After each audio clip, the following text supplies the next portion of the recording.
Hi everybody, my name is Hannah and this is Pepper and Pine and I have a peg doll tutorial to share with you today.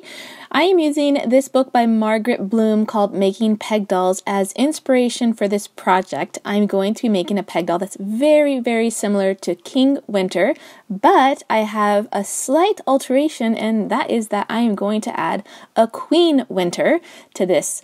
So you can see the two peg dolls here. Now these are the enormous peg dolls. I'm going to leave all the measurements down in the description box below so that you can see how they compare to the normal size peg dolls. I also have my 100% wool as well as a paper towel. I'm going to show you why I've got this here. It is to make my own pattern. Now I just happen to have this on my desk and I thought, hey, this will help me make a pattern because I am working with these larger peg dolls than I'm used to working with. This is the very first time I am using these, and so I decided that I better make kind of a rough pattern rather than cutting into my wool, because I happen to only have a little bit of white left, and you're going to see how I kind of scrimp and am frugal with it in order to get this on both of those peg dolls. So this is what the hat is going to look like, and I'm just making sure that it fits and it's just about right. So then I can use that as a pattern in order to cut out that hat out of my white felt. This is 100% wool felt. This is from A Child's Dream. The peg dolls in the book are also from achildsdream.com, and you can find more information about that vendor down in the description box below. So I'm just going to tidy up this hat and trim it down a little bit. Now you can make this slightly bigger so that it's a little bit easier to work with, and then once you glue it together, or in this case we're going to sew it together, then you can make it a little bit smaller. It's easier to make it smaller, but you cannot make it bigger, so be careful when you're cutting.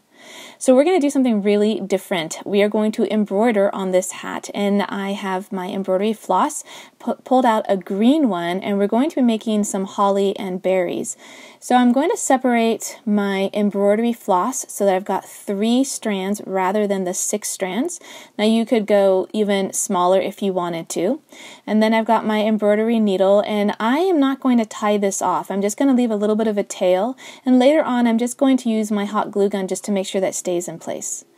So I was not quite sure how to do this, but there is a pattern in the book and it kind of shows it sort of like a pine tree in a way. So that's what I'm going to do. Now this is kind of tedious, it takes a little bit of time, but if you stick with it, you'll be really pleased with the results. Once I was done with it, I thought I want to embroider all of my peg dolls, but it does take a lot of time. This whole project probably took about 45 minutes for each peg doll, and that is quite a bit longer than it normally takes me in order to make them. So I just went straight down to kind of make the spine of this little leaf, and then I went out kind of at an angle in order to make each portion of the leaf. And once I'm done with this part, then you can just use a little bit of glue if you want. You can always tie this off, but I felt like this is really going to keep it in place.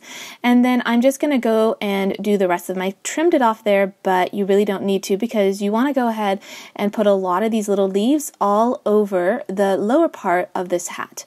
And this is what it looks like when it's done. You don't need to go all the way around to the back of the hat because that's going to be kind of sewn together. So just be mindful of where that seam is going to come together. And then this is really a beautiful addition, is to add beads to it.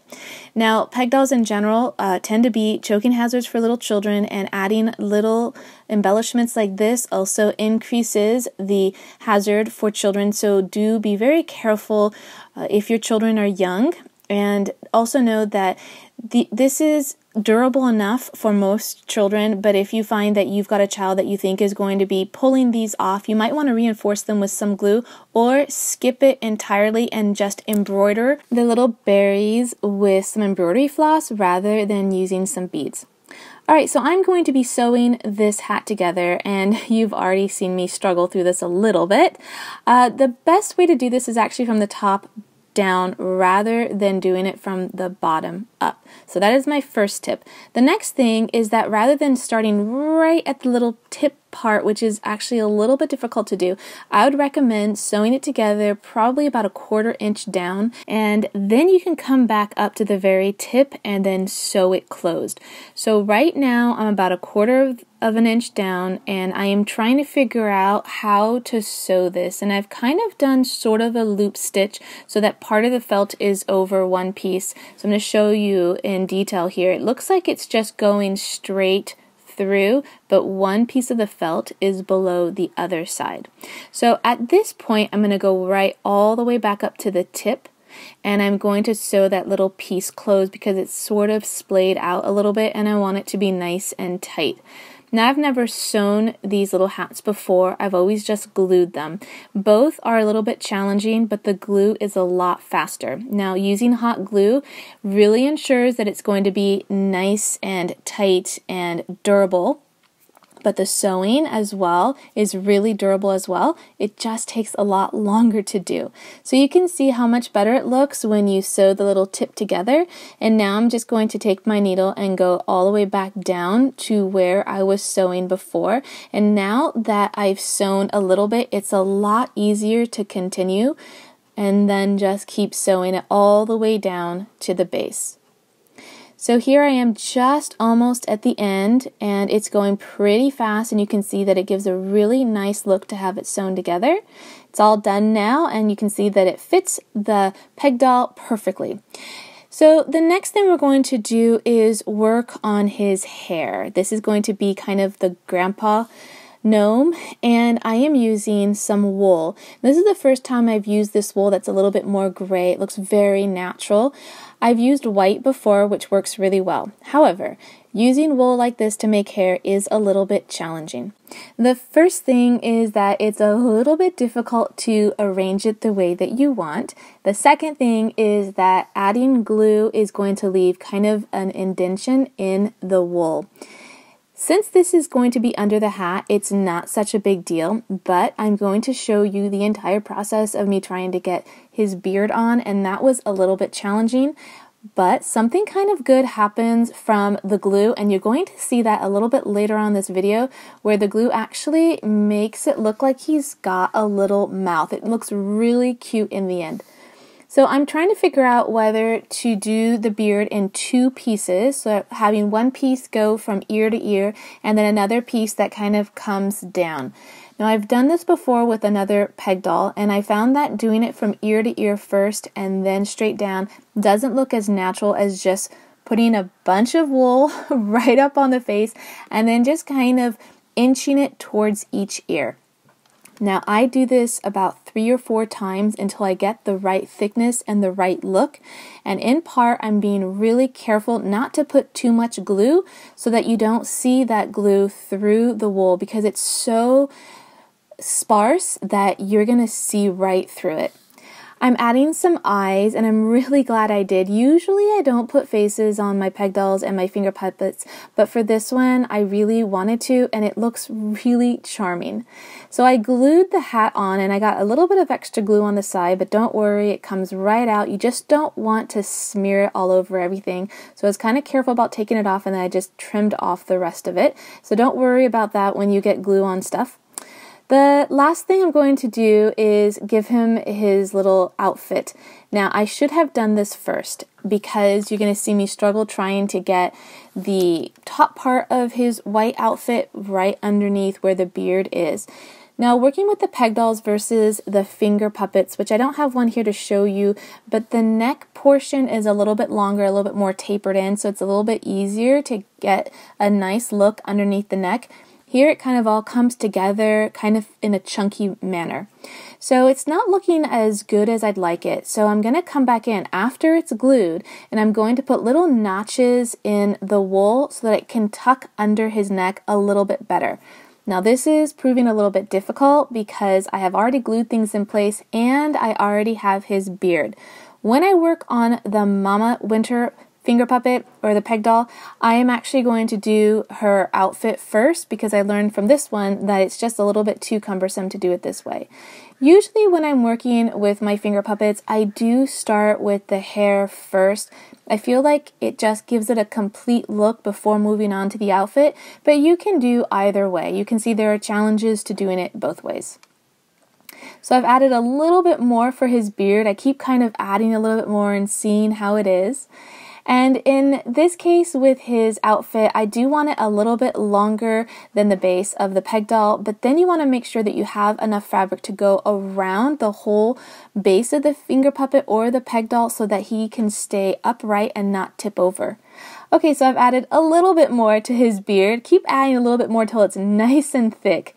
Now, I also didn't use too much white wool for his outfit, and this is fine because it's going to be hidden over or under the red cloak. However, it makes it a little bit harder for him to stand upright because there isn't enough of that white fabric to go all the way around him. Now, I tend to not worry about getting it all the way around my peg dolls, in part because it's not going to show, and in part because this wool felt is really pricey, and I end up being really careful with how much I use. But if you wanted to, adding just a little bit more to circle the entire peg doll or finger puppet will help with them standing upright, especially if you're using more wool than the size of the peg doll. So I've got this beautiful deep red color for his cloak, and I really love the way it's looking. And I decide to kind of have his flaps a little bit open, and I've added a bead as decoration to make it kind of look like a button. And again, my kids are older, and so I'm not so worried about adding these kinds of accessories and embellishments to my dolls. But if you were concerned, I would just say you can embroider or sew a little faux button in place, and that way it would keep it in place, and also it would be really safe if you've got younger children playing with these. So I also want to give him a mock hood, and I just cut a little bit of extra wool, just a triangle piece, in order to give him a mock little hood, and that is inspired by the pattern and the example in the book, and I really like that little detail, and it also kind of flips up, and it just kind of adds like a nice little look. Now, I wasn't sure whether I wanted to add that black band to the bottom part, so I went to Instagram to ask you all what you thought, and surprisingly, I got exactly 50-50. Yes, add the black band. No, don't add the black band. So I'm going to leave him the way it is for a while and just kind of rest on it and think about whether I want to add that to him or not. And then in the meantime, I am going to work on Mama Winter. So a couple of days later, I come back to this project and I do the hat the same way, so I didn't show that to you again. And this time for her outfit, I'm going to try to go a little bit more all the way around, just so I don't run into the same problem that I had with the previous Papa Winter peg doll. And you can see that I am just using my scraps. I didn't bother to cut it neatly. All of that's either not going to show or it's not going to really matter. So I went ahead and I did the notches. So learning from my previous experience that it's better to go ahead and put those notches in right from the start and get that done. You can see that these peg dolls are quite a bit larger than the smaller ones, and I'm not sure if just because they're larger, they're a little bit more challenging to work with, or it's just because this is my first time working with them. When this set is done, they actually happen to be one of my favorite two peg dolls ever. I really ended up liking them. I've seen these larger peg dolls before, and I have never been interested in getting them. Now, my kids saw these and asked if we could get them, and I'm really glad we did. They add a nice feel to our collection of peg dolls and finger puppets. So now I am getting a fresh sheet of that beautiful red felt. You can see that lighter red off to the side, but I really like this rich one. So I had to go ahead and get a new piece out, and I am just cutting the minimum amount that I need for her cloak, and I'm going to fasten it just a little bit different. Now I make a mistake here because I wasn't paying attention to the wood grain on the face, and I like the circular part to be the front of the face. I just think it looks nicer, but because I caught that mistake before the glue had completely cooled, I was able to pull it up and reposition it, and you can't even tell. So I'm going to have her cloak closed, but I'm going to add some nice details to the front. The first thing I want to do is add a little button, and I'm going to use the same bead that I used for Papa Winter. And then I'm going to need to trim down her cloak a little bit because it's longer in the back and it's preventing her from standing upright. I'm going to try this and I'm going to see that it still doesn't hold very well. So I end up having to trim it all the way down to the same size as the white. All right, so at this point, I want to give her something special. Oh wait, I need to work on her hair first. So I'm just going to wrap this around. I don't need to worry too much because it's going to be covered by her hat. So I'm going to quickly do this part, but then her hair is going to end up being a little bit too poofy.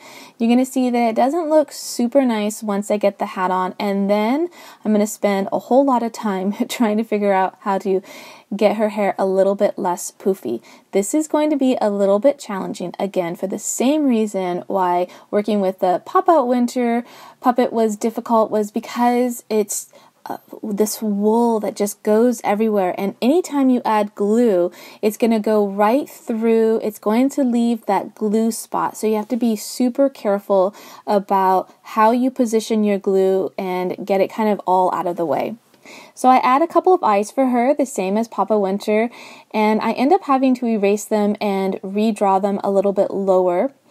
And I just wanted to check to see if they were the same as Papa Winter, and they weren't, so I am busy erasing them. It left a slight mark, so even using pencil, you might need to be really careful with that. Her hair kind of covers the mistake that I made, and it's a little bit better to have it the same as the Papa Winter, just so that they match a little bit more. Now you could leave the hair the way it is. It's kind of poofy. It's fine. You don't need to fuss with it too much. And at this point, I'm going to add the hat on, and then I'm going to continue to fuss a little bit more until I get the hair kind of a little bit more tidy. Now, when it's kind of all poofy, I think that it makes her look a little bit older and about the same age as Papa Winter. But as I work with her hair and I kind of get it tucked under her hat, I actually feel like it makes her look younger. But I think that we can still agree that these are husband and wife, Papa and Mama Winter.